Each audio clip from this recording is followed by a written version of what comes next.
Hey family, it's a Saturday morning here in the shop, a little drizzly outside. Perfect day to be working on the dune buggy. Got my coffee, grab your drink. Let's join in, let's see what we're doing today. Today is front suspension reassembly day.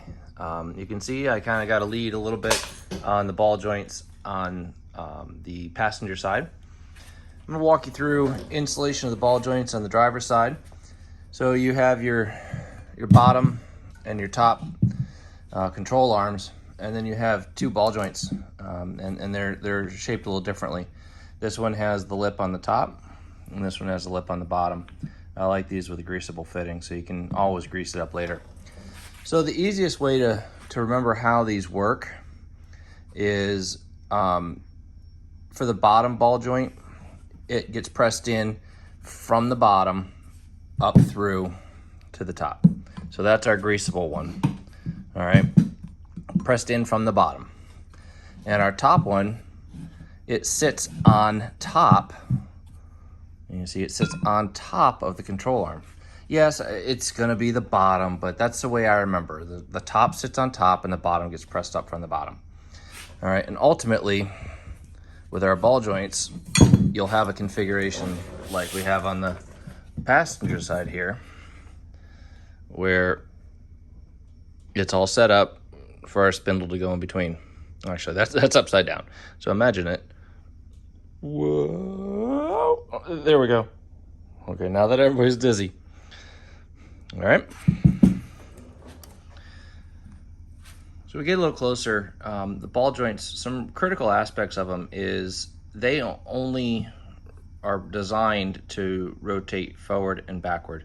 They do have a little side-to-side play, but not as much as the forward and backward, because as that control arm rides up and down, it causes that ball joint, the ball and the spindle of it, to rock back and forth.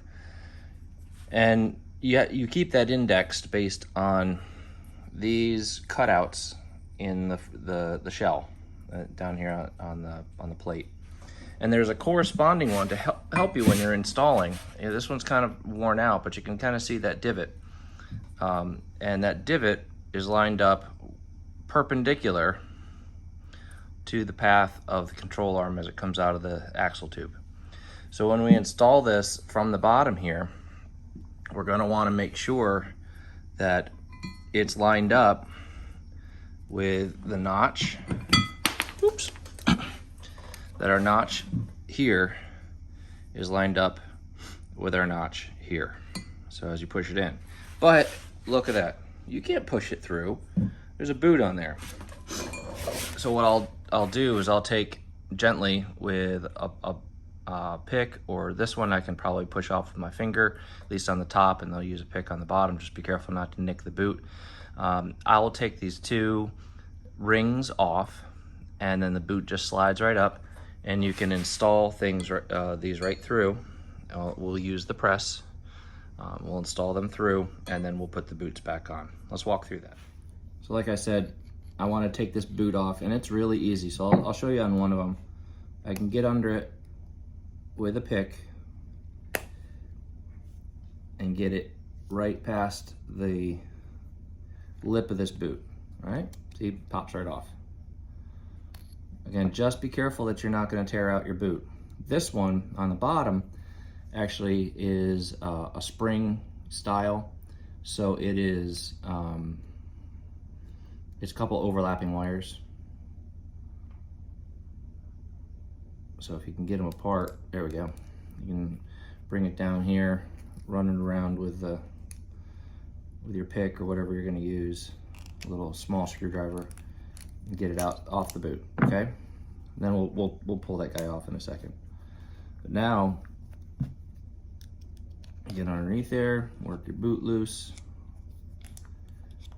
Just be careful. Again, this is an important part. You don't want to lose this. There. Now you can also see how that's directional. See how that's got an oval in it, and it's not meant to go side to side. It's meant to go front to back.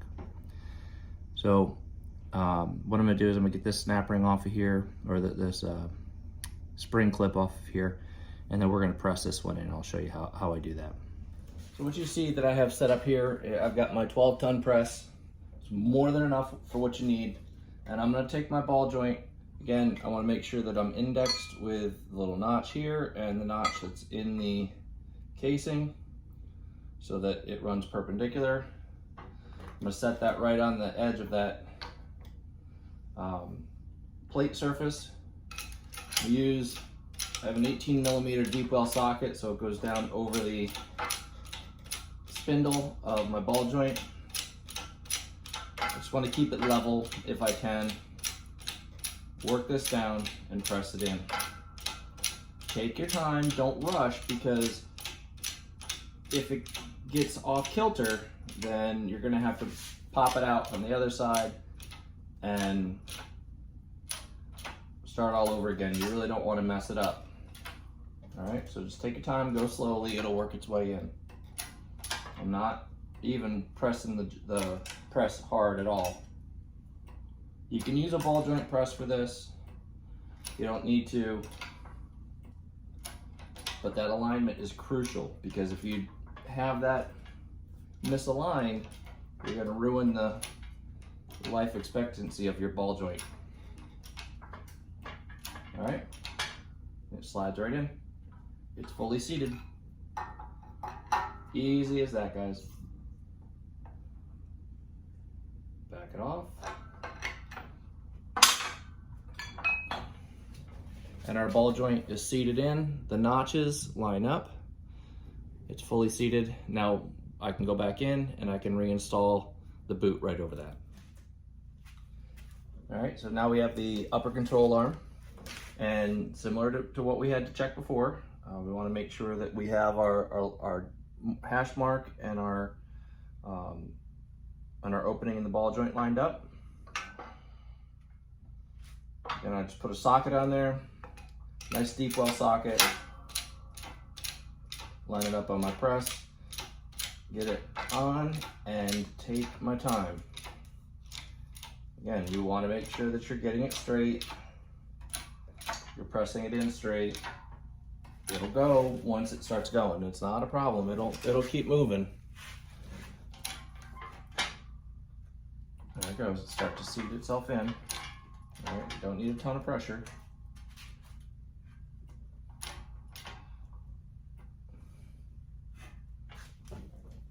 Make sure it's straight as you're going. There we go. And that one's seated as well, lined up. Got the notch here running perpendicular to our shaft. All right, so we'll set the boot back on and we'll get our spring clips back into place, and then we'll move on to the next step. All right, so we're gonna get ready to put our control arms back on the beam.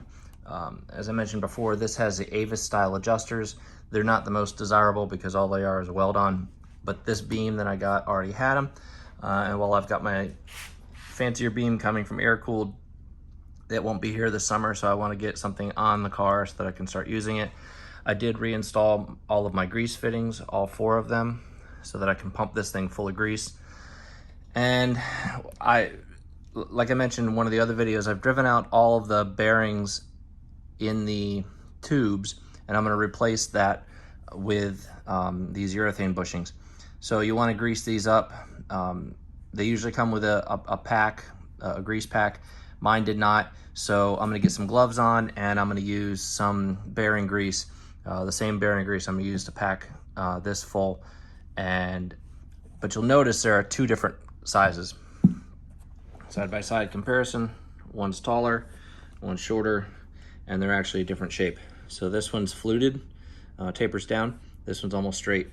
The bigger one, the taller, and it's actually a little bigger around here at the base, that goes in the bottom, and the smaller one goes in the top. If you try to put the bigger one in the top, it just won't go, guys. It's pretty easy.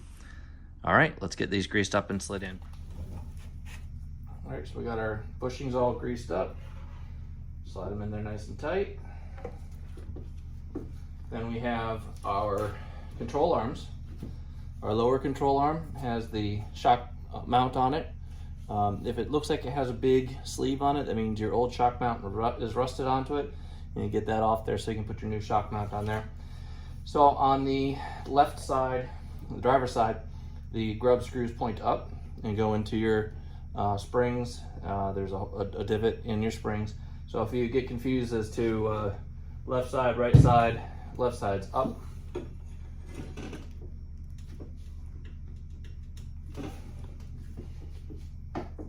A little tight. Just give it a little tap tap.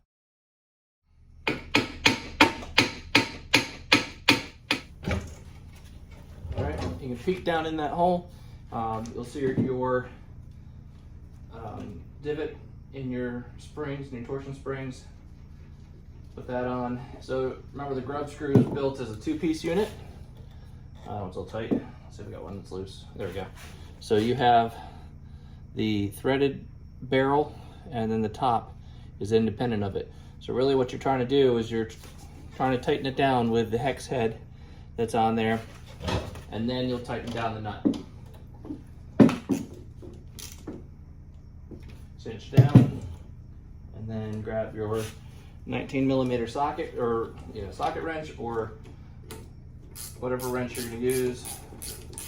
On the top, there is no shock mount or anything, but you do need to remember, when you pulled your other ball joints out, this was probably attached to the upper ball joint. This is your camber nut, and so this fits into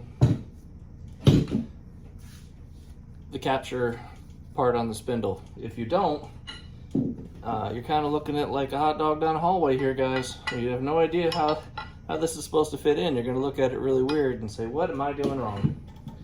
So slide this in same way as we did the bottom.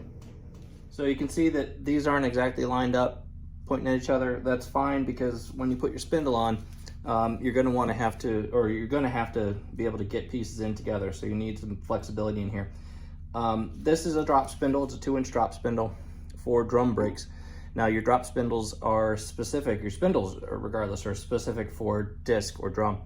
On my custom beam that I have coming, I have disc brakes. The disc brakes are over there on the shelf. I'm going to put the front drums on this one. You've seen them get rebuilt in another video, so that when I get the new beam, I should be able to just drop it in. Bottom ball joint sits right in, nice and easy. Top one, again, this is the big hole with the camber adjuster.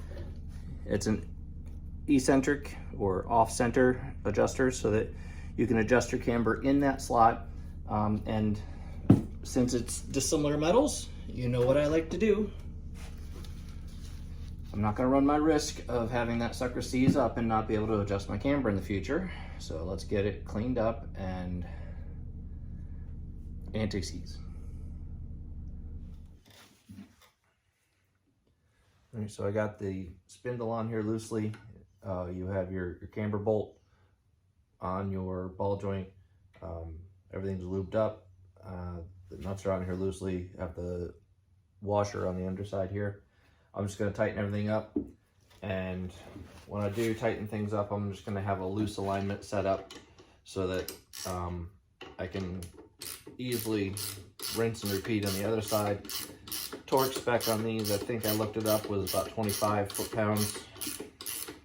So for right now, I'm gonna rough that by hand.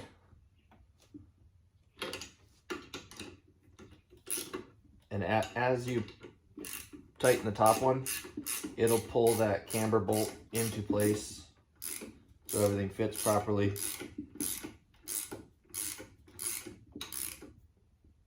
Now you'll adjust that camber bolt later as you're working on adjusting your camber. So you'll loosen this ball joint, adjust that camber bolt, and tighten everything back up to spec. Okay, so this one side is roughly set up. I'm gonna flip everything around and rinse and repeat and do the other side. And I'll bring you back after I get that other side put together. All right, both spindles are on, driver and passenger side. Let's go ahead and pump it up full of grease so that we get our torsion springs well lubed in there. So we got all the control arms and spindles installed. I spun the box around, or spun the beam around, and I bolted the box back on. along with the pitman arm, and you want to make sure that pitman arm navigates clean. I'll probably pull this cover off and put a little more lube in there. It feels a little chunky, I think is probably the best way to put it. But we have a few more parts to put on here, and so we have a tie rod that goes on the passenger side, tie rod that goes on the driver's side, and then the steering dampener. These are all pretty easy to put on, so I'm going to walk you through putting these on real quick. So these tie rod ends have a castle nut on them, so make sure that when you do put them on, you can see there's a hole, that you do put a cotter pin through those. But just like all of our other stuff, just to be on the safe side so we don't end up with galling or anything else in the future, I'm going to put my friend down here. Put it in the bolt holes all the way around so that we don't have any issues with seasoning or anything like that in the future. All right, so there's that. Let's go ahead and loose fit that in.